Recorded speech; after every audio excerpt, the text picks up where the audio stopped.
সন্ধ্যে অবধি একটা পার্টি মিথ্যে কথা বলবে। এদের মিথ্যে লগ্নে আর দুর্নীতি রাশিতে জন্ম। যদি আপনার কাছে আসলি আধার কার্ড থাকে, আমি দেখবো কি আপনাকে পশ্চিমবঙ্গ থেকে তাড়ায়। আর যদি তাড়ায়, আপনাকে ডাকেও, আমাকে ডাকবেন। আমি কাউকে চিনি না, আমি মনুষ্যত্বকে চিনি, মানুষ চিনি। আমাকে ডাকবেন আর এই মাটিতে থুতু ফেলবেন, আমি সেই থুতু চাটবো। এত বড় কথা বলবেন। আর আপনি আগে 2030 কোটি টাকার হিসেব দিন। আর যদি চ্যালেঞ্জ করছি আপনাকে, আপনি যদি সত্যি হন, প্রেস কনফারেন্স করুন, করে দেখুন এই যে আমি 2,30,000 কোটি টাকার হিসাব দিলাম, এরপরেও 100 দিনের টাকা দিচ্ছে না।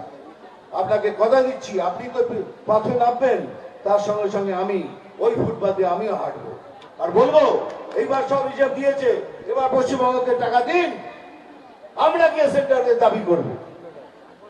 এত টাকা দিলেন কোথায়? কোথায় গেল 2,30,000 কোটি টাকা?